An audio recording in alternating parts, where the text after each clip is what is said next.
Welcome to Own the Potential podcast, where we explore the freedom and power of taking personal responsibility for our current state of affairs. By listening to those who've done it, we'll learn the practical steps of overcoming the odds. Quite simply, you are the creator of your life, not the reflection of your history. I'm your host, Michael Jasilowitz Jr., otherwise known as MJ. Let's see where this goes. Our guest today is an 8-time Grammy Award-winning producer, songwriter, voice coach, and adjunct professor in Las Vegas, Nevada. He's worked with artists from all around the world and is one of the kindest and most genuine people you'll ever meet. He's also been nominated for Husband and Father of the Year by his wife and son for each of the last 4 years. I'm honored to have Josh OConnor on the show today. So, Josh, did I get everything correct on that intro? Lots of stuff in there I'd aspire to be. So, but man, I'm happy to be here, brother. Appreciate the kind words and excited to be here. Yeah. So tell us a little bit about what you do now. What's a day in the life of Josh OConnor, producer, songwriter, DJ, host, husband, father? What do you do? Yeah, exactly. God, I think every day I'm still figuring that out. At just kind of like us all, I juggle a bunch of roles. It definitely starts with being a father. My son Jax, he's 4.5 now, and that's definitely the most important role. I'm married to my wife, Anne, and, we're just kind of holding down the household while we both work full time and are juggling parenthood with our careers. And then for me, professionally, I do a lot of things. I music produce, I teach, I DJ, I sing I front bands around town while I'm DJing, and also I'm working with a band that's got a huge horn section. We're a soul band, perform regularly at the Red Rock Casino. So there's a lot going on, but I wouldn't have it any other way.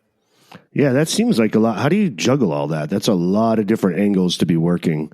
I think along the way professionally, I've always had people trying to push me in a box like you're this or you're that. And every time someone tried to do that, internally, I was just like, no, I'm a lot of things.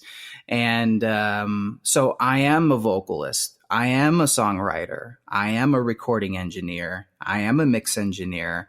I am a music producer. I am a teacher. We can be all of these things. And I think just the nature of I think you're seeing it now with, podcasts like this and the internet. I think people are starting to realize they can be all these things. We're not meant to be put in boxes. And I like to cultivate all these different directions. So I like that. So when you talk about being put in a box, so you just talked about from the music side in your current career, was there a point before that where you felt like you were being pushed into a box that wasn't what you wanted to do? You get typecast. So if I'm a recording engineer, no one expects the recording engineer to have vocal ideas or songwriting ideas. Now, there's a time and a place for you to offer those ideas, and maybe in a recording engineering role, that's not the time and the place for that. But I didn't see myself as one thing. And maybe if you're kind of in a period in your life where you're getting more of a certain type of role, i.e. recording engineer, you start to maybe kind of put blinders on and do that one thing and forget about the other things. The metaphor I always keep in my mind is I'm not one soldier, I'm an army. And I told myself from day one, I'm okay with the army moving ahead slowly than one soldier running off into the distance. I knew that when I got my big break in success, whatever that means, I wanted to be ready for everything. And that's just how I went about it. Some people are singers and they're just going to sing and do that. And that's great. But for me personally, I knew there were a lot of things I wanted to get good at. I always aspired to be people like maybe Dave Grohl or Trent Reznor, or the music producer who also worked in other bands and can sing and songwrite and be in the studio. And I just knew from the jump that was going to take time, and I was okay with that.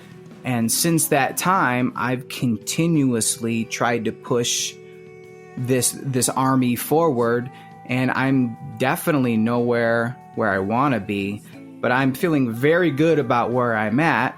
And I'm at the place now where I'm being hired as an educator. I'm being hired as a front man. I'm being hired to vocal produce people. So, and that's been happening for a couple of years now. So experience pays off. Like you're getting introduced to other opportunities because of these years of experience and your diversity. Right. That's right. That's exactly right. But, it takes time. Yeah. I mean, like anything, right? I mean, if you're going to do anything great, it's going to take time. It's interesting, though, like Gary Vee's been talking about something for a while now and I've seen the posts where he says, what do you want to choose? $71,000 a year and unhappy, or $57,000 a year and happy? Mm-hmm. Right? So it's kind of like what you're saying about yourself. It's, you're doing something that you really enjoy, and there's a lot of different aspects, and there's a lot of things that you might have to juggle, but you're happy, right? Absolutely. You get a little bit of freedom, or probably more freedom, to be with your family than, say, if you were you were on tour. Yeah, absolutely. And it's just I think it just all falls back to personal preference. Yeah.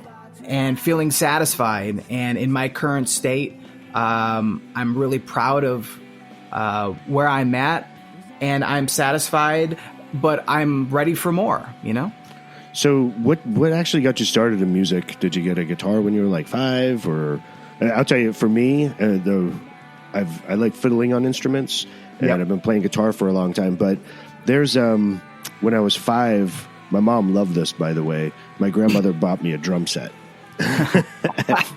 at 5. Oh my God. And one of my favorite character, of course, on the Muppets was Animal, and if anyone who's seen that, right, at the end of the show, he just goes crazy on it. So every night at 7 or 7:30 or whatever that the Muppets came on, I would get up there and I would bang on my drums like Animal, and then one day I came home and my drums weren't there. I don't know what happened to them, but they disappeared. So that was my intro to music. What was yours?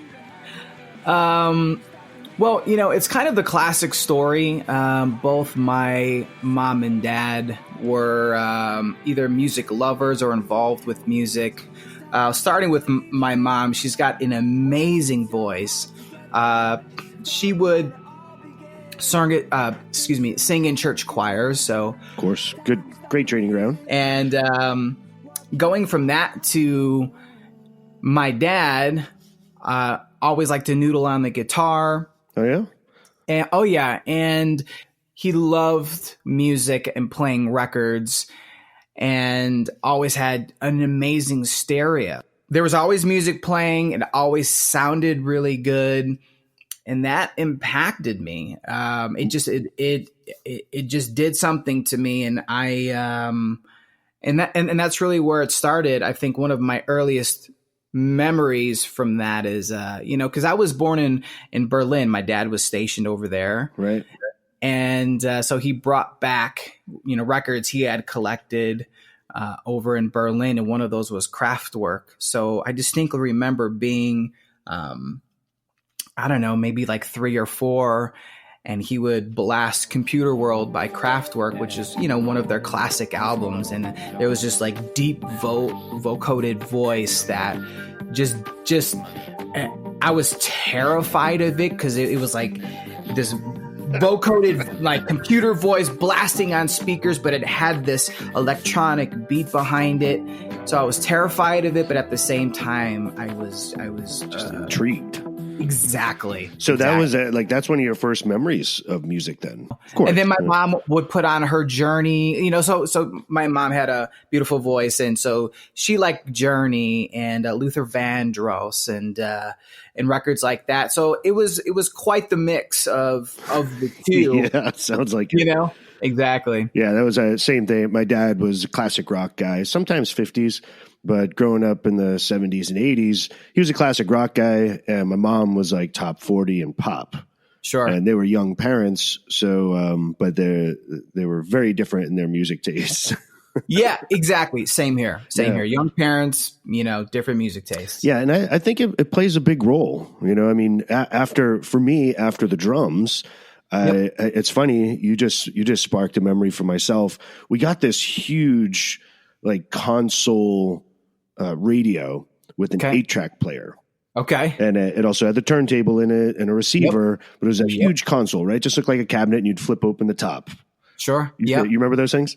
Okay. Oh, yeah. So it came with a few 8-tracks. I can't remember. It was from a relative. Yep. And I listened to that. I was like, I didn't care about whatever other 8-tracks were around. I played Highway to Hell all the time. First of all, I was just like, whoa, Highway to Hell. That sounds cool. But mostly it was just, it was just raw rock and roll. I loved it. The guitar leads, the chorus lines. I mean, there was something about it, the madness, man. It got me so riled up. I was just like, I was so energized, and it was getting ready to go before sports. Years later, AC/DC became a part of my life. And, but that, listen to that music. There was a lot of the other influences in my life, but I remember that 8-track and AC/DC and Highway to Hell, and how it impacted how much I really loved music and guitar, which came years later for me. But you're right, the music was great. And then my mom, of course, driving in the car with her top 40 pop, and that was fun too. Yeah, I enjoyed that stuff. Of course, it was at the high school dances and everything. So it was something. And I mean, how else was I going to hear Ice Ice Baby? That's right. It's going to be on top 40. Yep. Good memories for sure. Yeah, that brings back a lot. So at that point, so you were young, the two different types of music juxtaposed against one another, and you were influenced. And then when did you actually start playing an instrument? Yeah, great question. So when I went into 6th grade, then I had the opportunity. It was my first opportunity to choose an instrument to play in middle school band. Yeah. And it just wound up that I chose the saxophone. So I grew up playing saxophone in the middle school concert band, marching band, jazz band. How did I not know this about you? I played saxophone at that time too. Yeah. It was my first trained instrument. Exactly. Same thing with me. Tenor or alto? Alto. Me too. Yeah. I played alto, and then and so just that was my first hint of okay, definitely digging this music thing, and I was starting to excel at it. So my parents put me in some private lessons. We would have to fill out a practice card where we'd have to turn into our music instructor in middle school a practice card where we practiced a certain number of minutes a day. So I just got into the habit of just staying after school, and I was the only one in the band room practicing my saxophone. And so I just, those things kind of added up, and made first chair, and then I was the conductor of the band and drum major. And so that kind of made its way into high school, where I continued that, continued to play in saxophone. So, from 6th grade to senior year in high school was all saxophone, all learning about music, reading music, being exposed to different types of music through school. So you knew at that point, that you wanted to make it a career. Yeah, I definitely had a pretty good idea, but I was still unsure. What else was running through your head? What else did you think you wanted to be? Sure. So kind of one of those kids that had lofty goals. So it was either rock star or astronaut, to be very honest with you. So My dad was in the Air Force, and Okay. actually a lot of my extended family is Air Force. And so I was always around fighter jets and planes, and I loved space as a kid. So